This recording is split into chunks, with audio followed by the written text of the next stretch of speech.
Thanks, everyone. I'm quite excited to be here. I've wanted to go to SOAP for a number of years because people are raving about this conference, and finally I made it here. I was actually a bit nervous because I had a flight cancelled on me, and I had to rebook, and it was a bit of a pain, but I'm here, and I'm excited about it.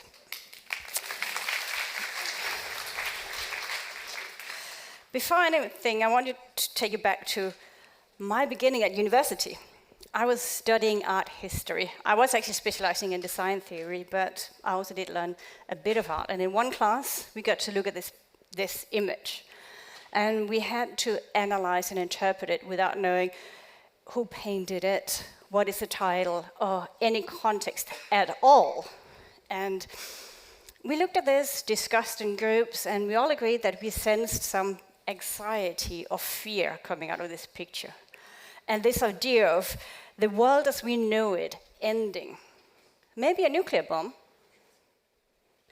Well, actually, some of you probably know this painting already. That's Albrecht Dürer in 1525.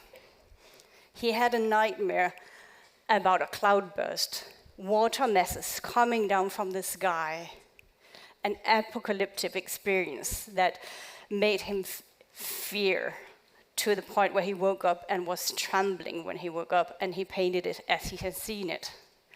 So we discuss, were we right or were we wrong? Who says we were right in our interpretation? Who says we were wrong? It's interesting, and it's about what are the details, what is at the core, what is important to us, and what is relevant, what is transferable, maybe past time or past across different tasks. If we try to look at everything at once and we try to keep up, there's so many things happening.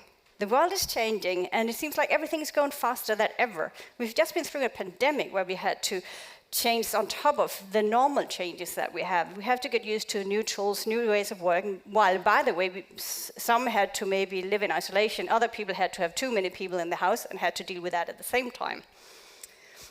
But sometimes to see everything that's there, you can probably sense a bit of what's there, but you can't really see it. So you might want to stop a bit, have a look. Or maybe step back a bit, get a wider perspective, a different angle, see things a bit from above, so you can relate it a bit to, okay, where is this?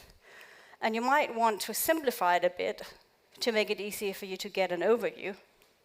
Maybe even to the point where it's worth it to distort some details to make others clearer. And that's what I want you to take back and think about when you think about your own jobs and what you're doing with all these new techniques and trends that are coming out. Let's go back to see Technical Writing 101, copyright 2000 to 2009. Alan Pringle and Sarah O'Keefe, they are actually also some of my personal heroes. This book is excellent, but it's old, so maybe not relevant anymore, is it? First of all, let's say, so what's a technical writer? Someone who can explain complicated concepts in clear, easy to understand prose. Is that still right? Actually, that's still right.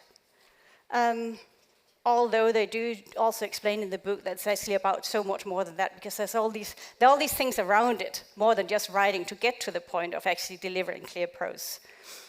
So they talk a bit about what skills you need, some basic skills you need as a technical writer, or the job titles you may work on. I'm just saying technical writer to encompass whatever we are talking about here. You need some knowledge of technology. And if you're writing about technology, say software, which many of us do, of course you need knowledge about the software you're writing about. You may need to know how to install it, how to troubleshoot it, how to uninstall it, how to update, how to test it, how to reproduce scenarios that most users may not see. You also need knowledge of technology in terms of creating content, managing it, and governing it, like you heard Rahel Bailey talk about earlier today. That's a lot of software knowledge that you need to have to make sure that you can actually work better and smarter. And of course, you need writing ability. And as many of you probably know, it doesn't really help you much if you're a professor in literature, you're a linguist or a copywriter, because the skills you need to write clearly for an audience that needs help, needs user assistance, is not necessarily something you would have learned just because you are a language expert. Because it's specifically about how do we write, so it's very easy to scan and understand quickly what you're reading, and preferably the first time you read it. So that means we have to align it to what people need: short sentences, no jargon. Also, some people think that this accessibility thing and inclusiveness, that's a new thing, because people talk about it everywhere. Actually, no, it's already mentioned in this book. They talk about how you need to also think about accessibility. You also need to think about being inclusive. I would say, though, that the average technical writer today knows more about those aspects than the average technical writer knew back then. But if you look at what guidelines you get today about best practices of technical writing, or if you see plain language, if you look at the new ISO standard coming out, the advice you get is the same as it was back then. And that advice was probably also the same way before that, but that's before my time in tech comes. So again, you need to be able to explain complicated concepts in clear, easy to understand prose. And you need organizational skills. You need to be able to organize information that you give in people. You also need to be able to organize everything in the background so you can maintain everything you're working with. You can operate. And you need to organize time, not just your own time, but actually also other people's time. That doesn't mean that you can decide what they do when, but you need to plan for when do you actually need something from them and how can that fit in. And you have to over-communicate by when you need something. You need detective and people skills. That means you need to be able to recognize patterns, to use clues, and talk to people and get information out of them. And you also need to be able to manage missing information, incoherent information, or an overwhelming amount of information where you still might not get the piece of information that you need. So you have to be good at finding those missing links by not only just reading whatever somebody passes to you, but figure out, okay, where do people track their work? Where do they write things down? How do I test the software? Are there tests I can do, I can't do? Do I need a developer or tester to help me do additional tests? And so on. And you always have to triangulate the clues that you get to get to the information that you actually need. Something they don't mention explicitly in the book, what's actually listed as part of what they describe in the book, is also that you need analysis and problem-solving skills. You need to, again, be able to step back and see, okay, what are we dealing with here? How do I find a solution? And of course, you need to understand audience. In the book, they in many places say audience, audience, audience. That's basically about understanding who your users are and understanding what their needs are. All of this, that's information from way back from before I started in tech comms, is still valid. And that was also valid when we were working from home. Some are still working from home. Some examples like indexing, I mentioned that in the summary of this. It's a simple task, listing keywords alphabetically with references to where they appear in a book. That's a very concrete task. And some writers may just have learned that that's the thing you do. But if you have to develop with changing times, you have to think about, why are we actually doing that? That's actually to help people find information, because what we're doing is that we are mapping our users' mental models to the mental models that we are using in the documentation and helping them to find what they need, even though they won't look in that place. We're still doing that, but we are not creating an alphabetic index in the back of a book. We are creating keywords and micro-content to make sure that we can help users and guide them to what they need. meetings is not really specifically for technical writers, but it's a good example of how you need to step back and think of what is this about, so you can filter out noise. It's about people gathering in the same room to discuss something. And why do you do that? You do that to discuss and share information and make decisions through synchronous communication. That means everything where you don't want somebody to send an email, another one to answer 4 hours later or maybe 3 days later, where you actually want to have a forth and back discussion on the spot. And you might actually want to get to an agreement right there and then on something. So a meeting is something that you have when you need to have people together at the same time, in the same room, but that room could be physical or could be virtual. I've had many say, oh, we always have the cameras off because, hey, I'm not camera ready every day. What does that mean? Were you camera ready every day when you went to the office to have a meeting with your team? Oh, what's the purpose of this? And that's where I suggest that you step back and think about, what's actually the purpose of this? You're actually listening to some noise here, because that's noise. Because you have a preconception about being on camera. That's something with, oh, either I'm on video and I'm basically being broadcasted to the nation, and everybody's going to see me, and that's going to be embarrassing maybe. Or it's somebody is taking a photograph, and they're going to frame it and hang it on the wall, and I'm going to look like that for eternity. But that's actually not what's the point of a video meeting. If the meeting is about meeting with your team and get some work done, or get to agreement about something, then you don't need to be camera ready. And actually, it's a good idea if people can see you, because it's easier for them to understand what's going on and what you're saying if they can actually see your face. I know on my part, I use visual clues unconsciously, so that means that I'll have a harder time understanding what people are saying if they don't turn that camera on. So that's the purpose of that. It's the purpose of putting people in the same place, even if it's not physically the same space. That's the purpose, and think of that. Think about what's noise, what's the purpose, and what is changing, and what is the same. We could also talk about with variables. That still hasn't changed. You're marking up product or feature names as variables. And why are you doing that? To make it easier to reuse content. Yeah, but why? To do less manual work. You want to eliminate errors. You want to save time, you want to make it easier, you want to spend your time on something more interesting. And in the future, there might be an AI that's actually doing that for you, so you don't have to do the manual work of marking it up and thinking about that front. But at the moment, we're still doing that work. And there's some manual work in that, but once it's done, we can save a lot of time.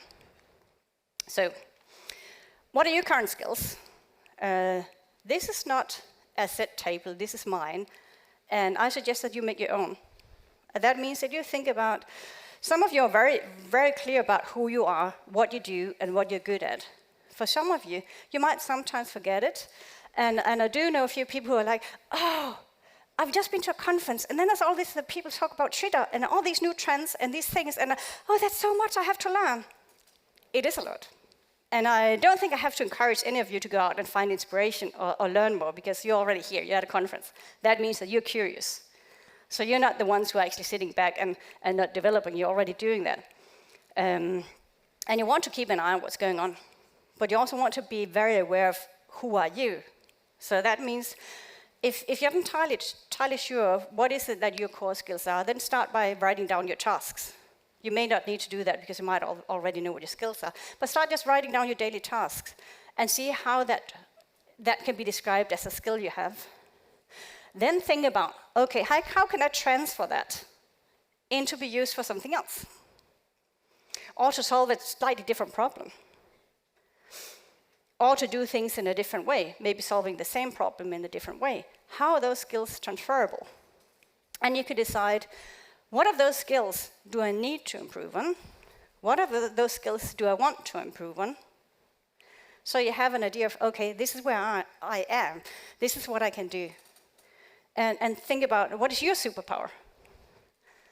What makes you special? What can you contribute that the other people can't?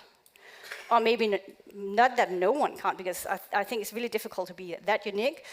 But it might be, what is it that you contribute that other people in your team don't? I know that on my part, it's about being a professional pessimist. It doesn't get me very popular, because I'm the one who always says, yeah, but hey, users can get lost here. We need to fix this, and this and this and this can also go wrong. But it's actually a useful skill for a tech writer. That means that I have to be better at other skills, like learning how to deal with company politics. I can't just blurt all that out, because I'm just going to annoy people, and that's going to help. And then you can think about what is it that you want to learn, because you have all these new skills. You might actually also want to add some of the skills you've decided that you want to improve on. And then you decide, of all these things I've heard about, read about, or heard people mention over coffee, or seen somebody tweet about, what's that about? Is that something I think is useful now, like in my current job? Or if I learn this, would it help me get a new job? And that's where I'm talking about the current job market. Also, if you have an idea of what you want to do, you might actually have, just by looking at skills you already have, what would you really like to do? What is fun? What do you like of what you're already doing? What would you like to do more of? Think about what your dream job is. And I don't think in terms of roles that exist or what you see posted. I talk about what would you like to do. It doesn't have to be a job that exists. It may be that it never will exist, but it's good to have as a guideline. What would you really like to do? And then this new skill, is it easy for you to learn? Or is it going to be difficult? That's good to have an idea of that. And will it be fun?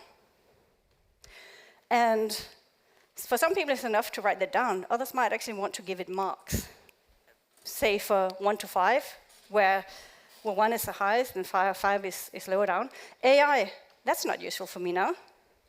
And it's not useful in any job I can imagine at the moment. It's not easy either, but it will be great fun, so I probably will read up on AI anyway. And I really liked that talk we had earlier today that really inspired me, so I'll probably dig in anyway because I'm interested and I'm curious. Then there's the thing about using Figma. That'll be very useful now. I know how to use other prototyping tools, but I haven't really used Figma. And I know many companies have changed to Figma, so this is probably a good idea. That would also help me get a new job. That would also help me in the jobs I want right now and know about right now.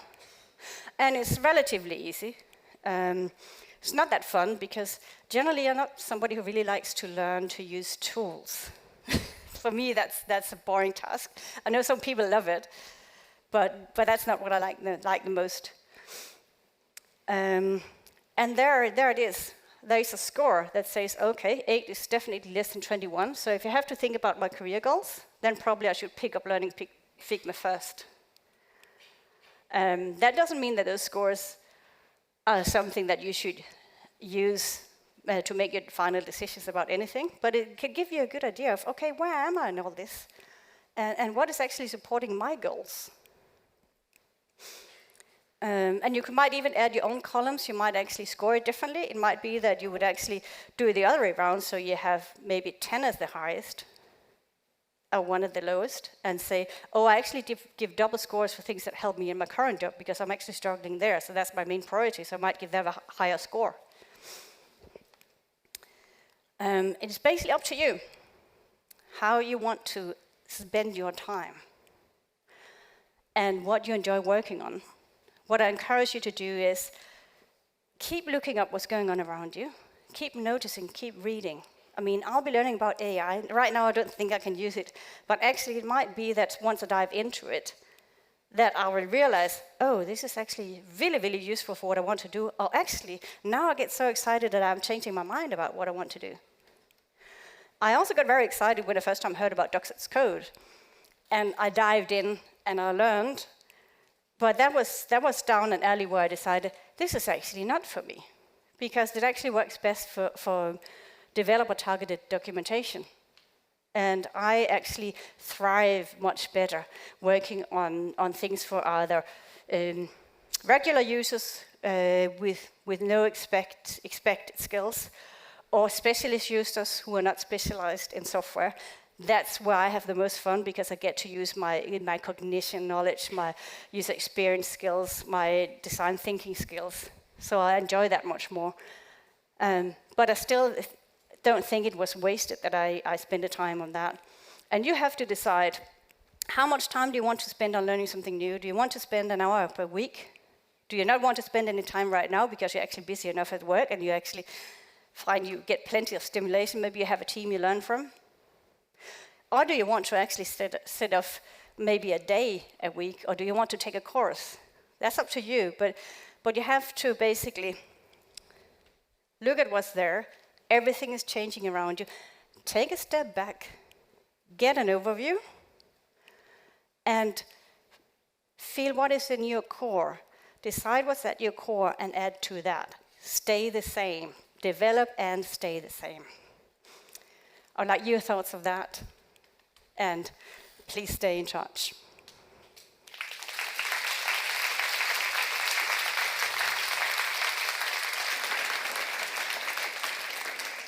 Okay, thank you. Do we have any questions? So there's the first question. Hello. Perfect presentation. I really like the presentation. I'm Kasia. Maybe I will. Hi, Kasia. I have one question. Have you ever thought about spreading that kind of analysis not only for yourself, but also for people that are collaborating with you? And I want to share with you why I'm asking, because we actually did that while proposing using Markdown for our SMEs from the beginning, not providing any Word documents, any PDFs, but using Markdown from the scratch.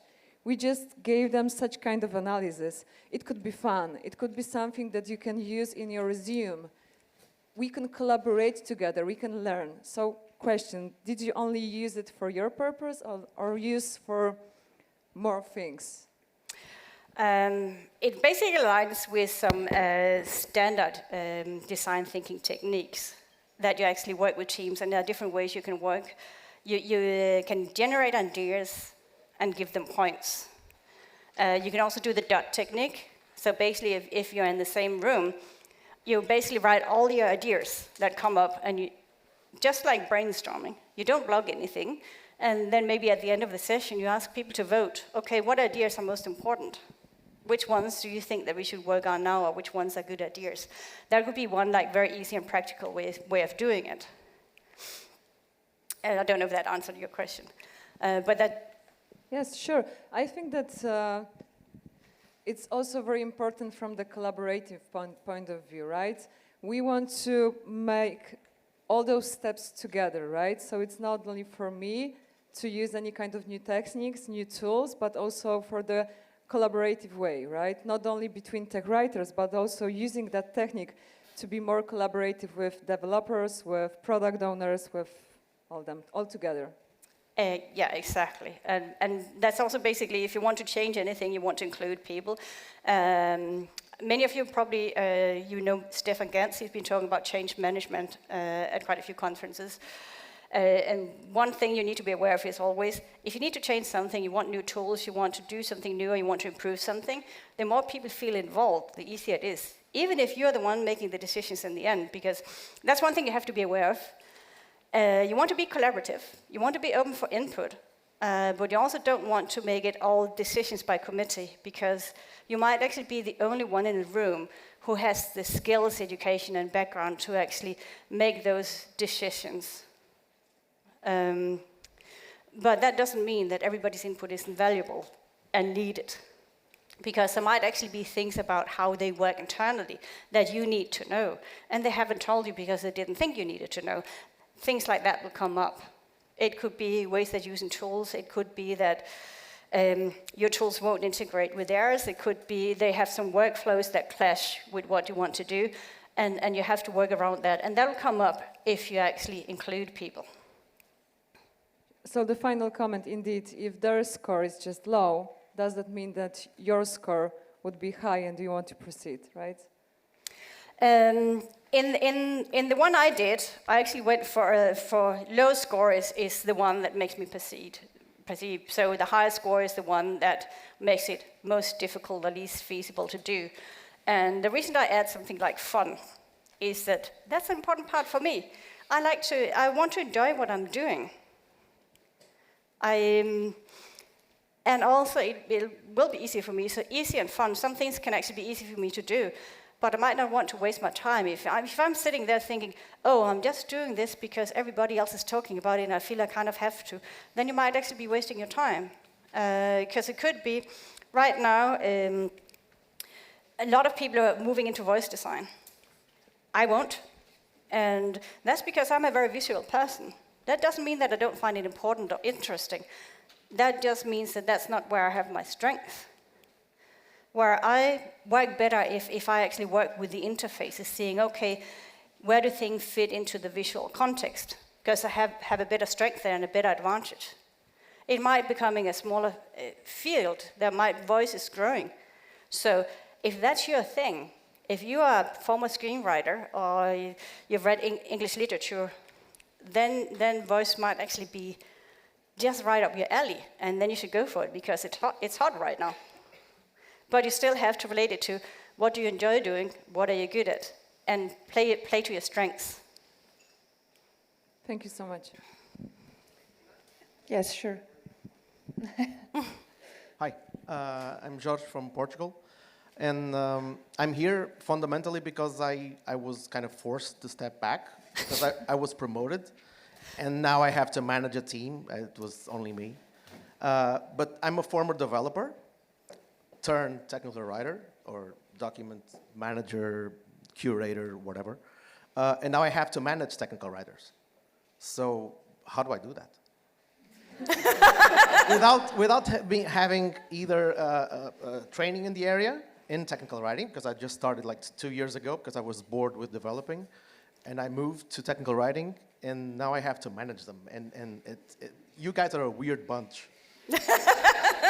Great to work with, but yeah. Still not really technical oriented.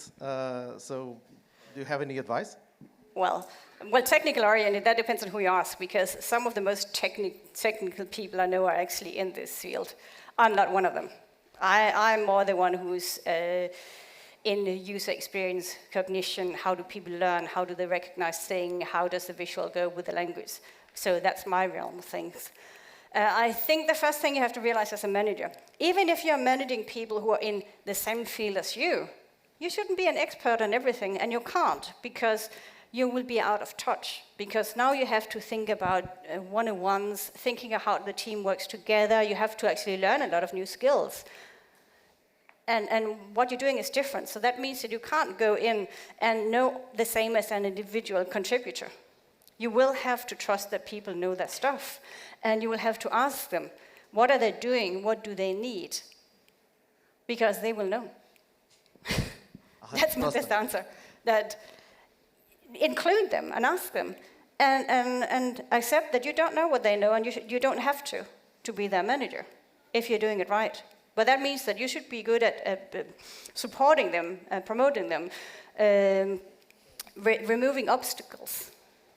So basically also making space for them in the political environment, in the company. And you might actually be in a very strong position to do that, because technical writers often find it very difficult to be heard or seen or getting resources in an engineering environment, because engineers don't always take tech writers seriously.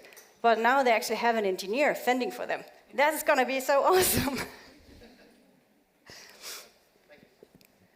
So I believe we don't have time for more questions, but I have a piece of advice for you.